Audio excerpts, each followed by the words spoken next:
दिग्वासा channel प्रस्तुत करता है समय सार वाचना। समय सार पढ़ ले जो कोई, ताहि तनाव कभी नहीं होई।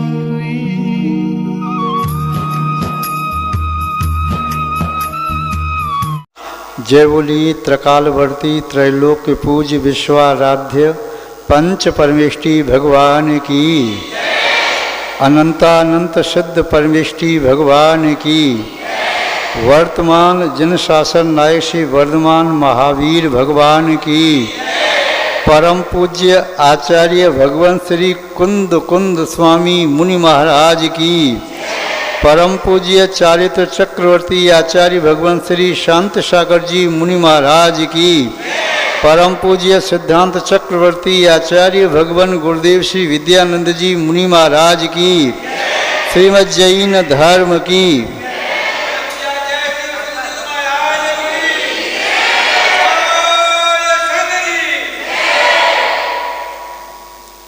जैनम जयतु शासनम विश्व कल्याणकारकम। उपस्थित धर्म स्नेही सत श्रद्धालु भव्यवर पुंडरीक पुण्यात्मा महानुभाव, यहाँ पर आचार्य भगवान कुंद कुंद स्वामी द्वारा विरचित समयसार ग्रंथ की वाचना चल रही है। उस समयसार ग्रंथ की वाचना में आचार्य भगवान का जो भाव है वह इस मिथ्या दृष्टि जीव को सम्यक्त के सन्मुख करने का है। जो राग की दलदल में फंसा हुआ है, जो द्वेष के जाल में फंसा हुआ है, जिसकी मति मारी गई है, जो मोह से मोहित है, ऐसे उस भव्य जीव को अपने शब्दों द्वारा आत्महित के लिए प्रेरित कर रहे हैं। विगत दिवस देखा था आचार्य महोदय ने एक ही बात को अनेक प्रकार से कहा, कर्तृत्व और भोक्तृत्व के संबंध में। आत्मा परद्रव्य का कर्ता है नहीं है, किस अपेक्षा से है किस अपेक्षा से नहीं है, भोक्ता है नहीं है, किस अपेक्षा से परद्रव्य का भोक्ता है किस अपेक्षा से नहीं है। घट पट रथ आदि द्रव्यों का जो बाह्य वस्तुएं हैं उनका कर्ता मानना भी है तो निमित्त रूप से माना जा सकता है। कोई भी द्रव्य अन्य द्रव्य का उपादान रूप से कर्ता कभी नहीं होता, न कभी था न कभी हो सकेगा न आज है। आत्मा भी एक स्वतंत्र द्रव्य है। उस आत्मा में अपना स्वकीय स्वचतुष्टय है। आत्मा कर्मों के अधीन है, किंतु उस भव्य आत्मा में कर्मों से मुक्त होने का सामर्थ्य है। कर्मों के अधीन रहना, कर्मों के फल को भोगना, ये आत्मा का शुद्ध स्वभाव नहीं है। आचार्य महोदय आज पुनः उस बात को और पुष्ट करते हैं। उन्हीं के शब्दों में देखें क्या कहते हैं। जे पोगल दौआड़म परिणामा हम तृणान आवरण रक्करी दिताणी आगा जो जानदि सो हवदीर्णानि। जे संसार में जितने भी पोगल द्रव्याणि, पोदगल द्रव्य के द्वारा निर्मित जितनी भी पर्याय हैं,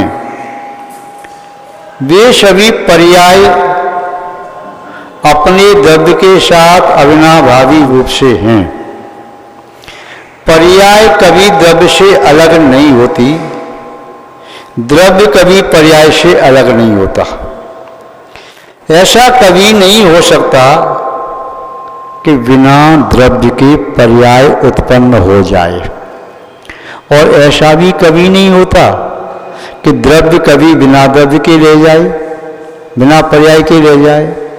द्रव्य कभी बिना पर्याय के नहीं रह सकता, और पर्याय कभी बिना द्रव्य के नहीं हो सकती। द्रव्य की पर्याय द्रव्य के साथ अविनाभावी भूत रूप से है, गुण की पर्याय गुण के साथ अविनाभावी रूप से है। क्यों? क्योंकि द्रव्य का परिणमन द्रव्य पर्याय है, गुणों का परिणमन गुण पर्याय है। आचार्य भगवान उमा स्वामी महाराज ने तत्वसूत्र में कहा, तद भावः परिणाम। जिस द्रव्य के जो भाव हैं, भाव कहिए तो वर्तमान पर्यायोपलक्षित भावः, वर्तमान पर्याय से सहित भाव कहलाते हैं। वे भाव व परिणमन वही पर्याय है। जैसे ये उंगली दिखाई दे रही है, प्रकाश में उंगली की परछाई पड़ रही है। अभी उंगली खड़ी है तो परछाई कैसी आ रही है? खड़ी। उंगली यदि मोड़ दी तो परछाई उसी प्रकार की। उंगली का आकार, इसमें प्रदेश जो है पुद्गल की, उसका आकार भी कैसा है? इसी रूप है। उंगली को यदि मोड़ दिया तो प्रदेश भी मुड़े। आत्मा के प्रदेश भी, पुद्गल के प्रदेश भी। अब कोई कहे कि उंगली खड़ी है, उंगली खड़ी है, इसकी पर्याय तो अभी मुड़ी हुई है, या उंगली मुड़ी है, पर्याय अभी भी खड़ी हुई है। ऐसा तो नहीं हो सकता। आदमी खड़ा है तो उसकी परछाई कैसी दिखाई देगी? बैठ गया तो। अब कहीं आदमी खड़ा है, उसकी परछाई बैठी हुई है, ऐसा हो सकता है? आदमी बैठा हुआ, उसकी परछाई खड़ी दिखाई दे जाए। आदमी खड़ा हुआ है, उसके प्रदेश जो आत्मा के व पुद्गल के बैठे हुए हैं। ये आदमी बैठा हुआ है, उसकी आत्मा के प्रदेश व कर्म प्रदेश वे खड़े हुए हैं। ऐसा हो सकता? नहीं हो सकता। दूध यदि दही रूप परिणत हो गया तो अब दूध दूध नहीं रहा, उसकी पर्याय भी दही रूप हो गई और दूध भी दही रूप परिणत हो गया। अब ये कहा जाए दूध तो अभी दूध रूप परिणत है, उसकी पर्याय दही रूप है, या दही रूप पर्याय आ गई और दूध तो दूध ही है। ऐसा नहीं हो सकता। पर्याय हमेशा द्रव्य के साथ अविनाभावी रूप से रहती हैं। इसलिए कहा जीव के जैसे परिणाम हैं वे सब जीवमय ही होंगे। पुद्गल के परिणाम पुद्गलमय ही होंगे। आकाश द्रव्य के परिणाम आकाशमय, धर्म द्रव्य के परिणाम धर्म द्रव्यमय, अधर्म द्रव्य के परिणाम अधर्म द्रव्यमय, काल द्रव्य के परिणाम काल द्रव्यमय।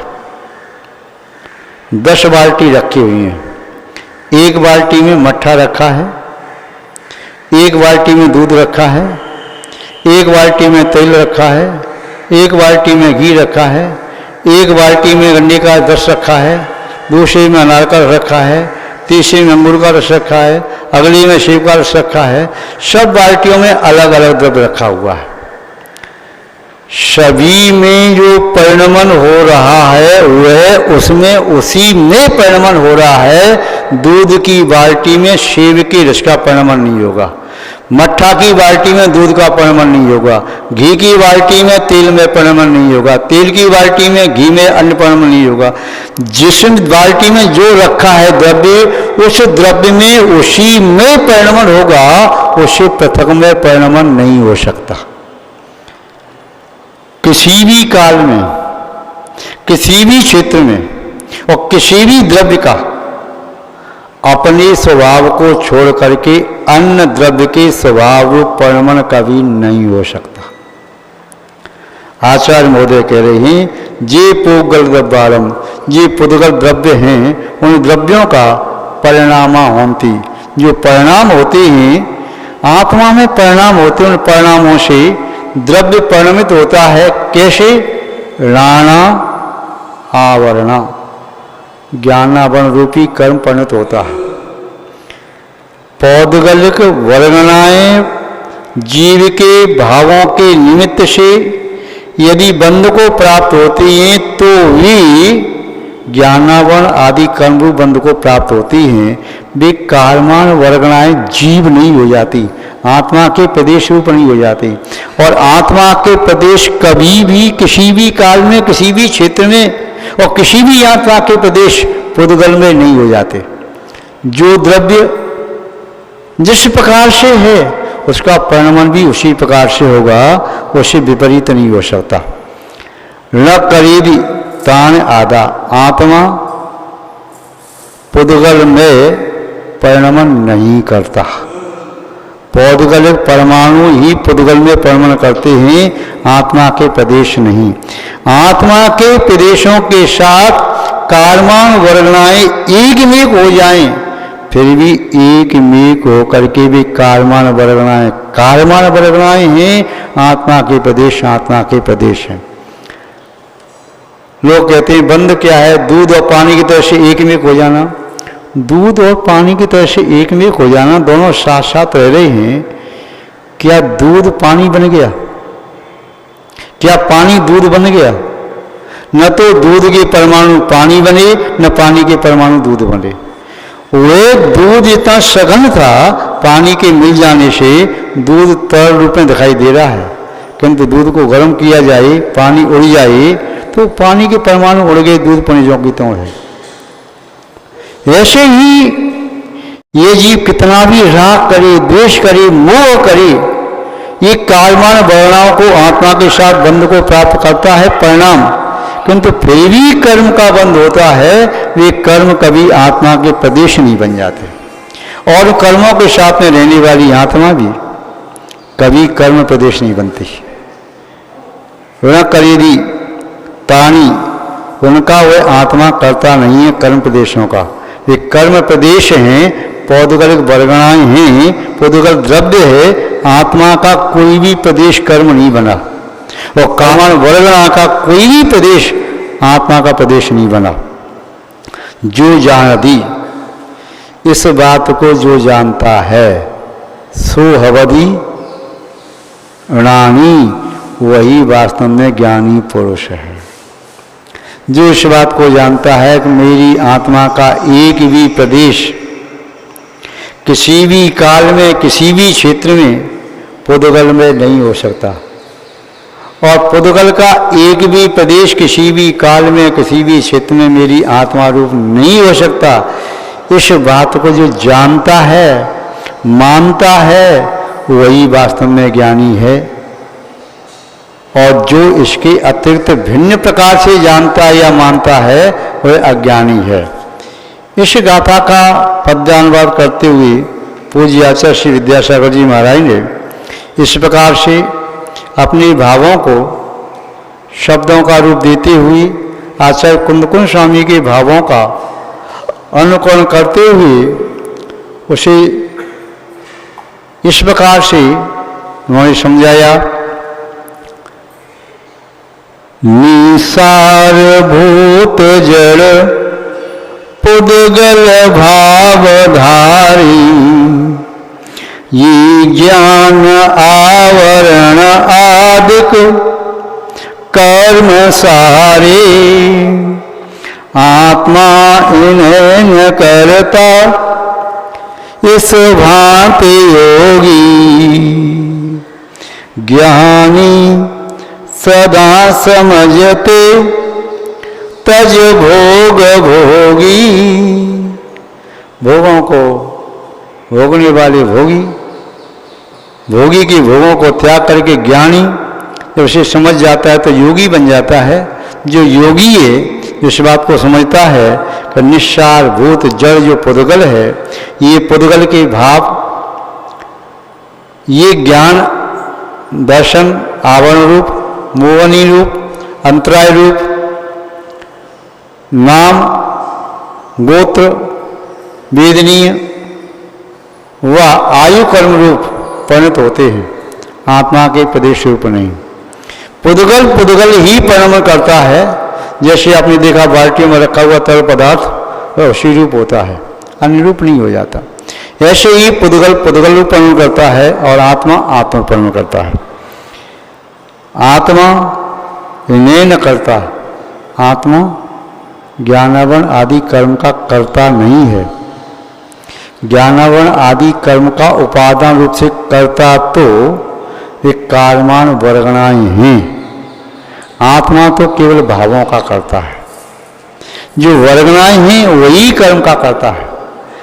जीव की भाव उसमें निमित्त है कर्म बनाने में, किंतु कर्म क्या बना? कर्म आत्मा का प्रदेश बना क्या? कर्म क्या बना है? जो कार्यमान वर्गणाएं वह कर्म बनी, आत्मा का प्रदेश कर्म नहीं बनता। और उन कर्म बनाने में आत्मा के भाव निमित्त बन सकते हैं, उपादान नहीं। ज्ञानी सदा समझते, जो ज्ञानी पुरुष हैं वे इस बात को समझते। कब ज्ञानी बनते हैं? तज भोग भोगी, भोगियों के भोगों को त्याग करके इस बात को समझते हैं। इसी बात को आचार्य भगवान कुंद स्वामी ने कहा कि ज्ञानी पुरुष वह अपने भावों का कर्ता मानता है कि मैं भावों का करता हूँ, मैं पुद्गल द्रव्य का करता नहीं। आत्मा के भावों का करता हूँ, अन्य द्रव्य के भाव का करता नहीं। इस संबंध में आचार्य भगवान कुंद स्वामी जी ने इसका पोषण करते हुए कहा, जम भावम स्वम शुभम करीद आदास तस् खलो कर्ता तम तस् होदिकम सो तस् दुविदगो अपा। जम जिसको, भावम भाव को, सोहम अशोहम व शुभरूप भाव को व अशुभरूप भाव को करे भी करता है। आदा आत्मा, स वह आत्मा, तस् खलु कर्ता अपने उसी भाव का करता है। और तम तस् होदिकत कम्मम, और जिस भाव का करता है उस जीव का जो भाव रूप कर्म है, उस भाव रूप कर्म का सो तस्दु वेदगोपा, वह आत्मा उसी का वेदक होता है, भोगने वाला होता है। आत्मा भाव कर्म का कर्ता हो सकता है उपादान रूप से।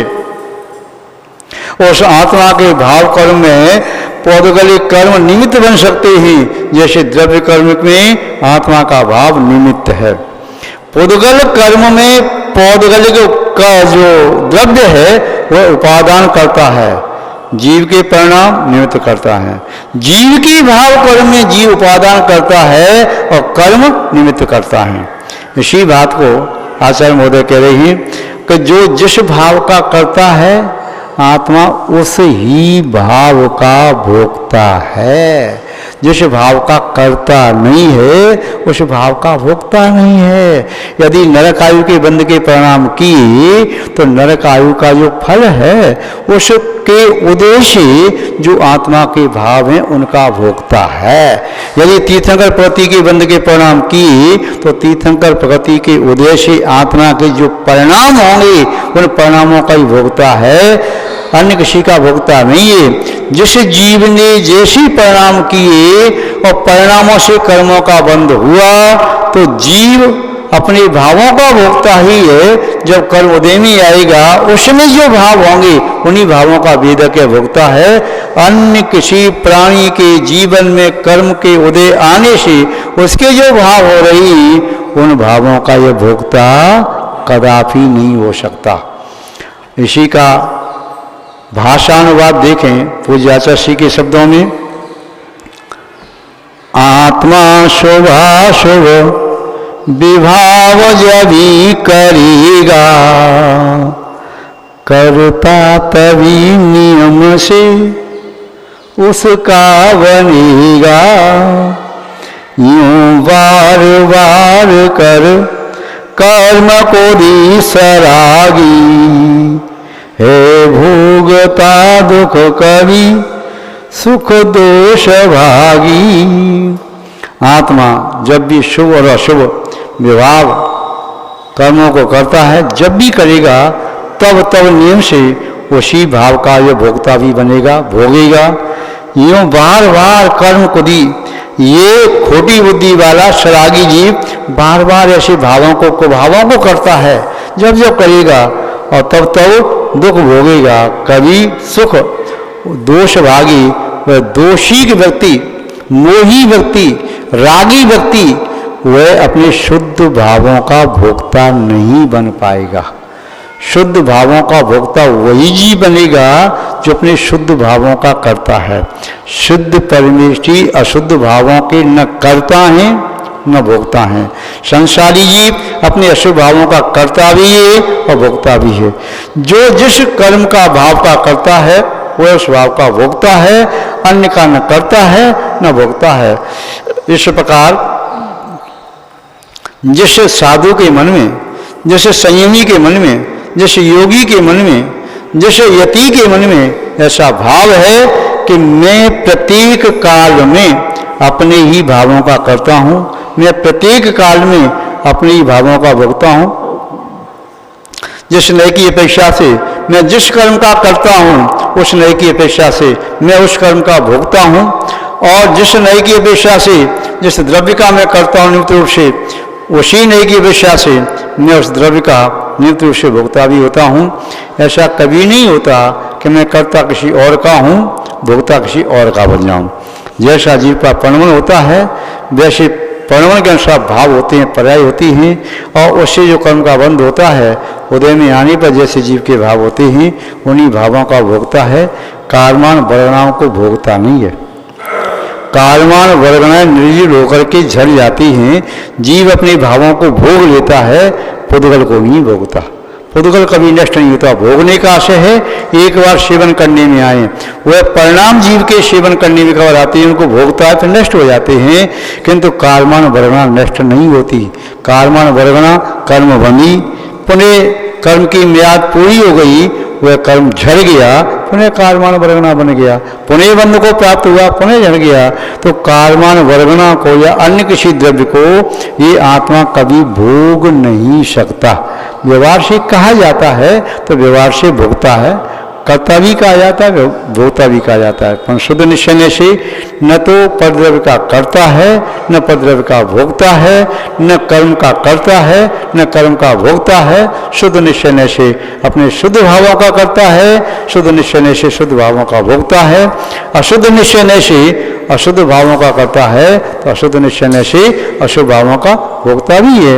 इसी प्रकार दो गाथाओं के माध्यम से यहाँ पर हमने जानने की कोशिश की। शेष विषय आगे विस्तार से कभी देखना चाहिए। आज बस इतना ही पर्याप्त समझते हैं। जय बोलिए श्री शांतनाथ भगवान की, पूज्य आचार्य गुरुदेव श्री विद्यानंद जी महाराज की, श्रीमद् जैन धर्म की।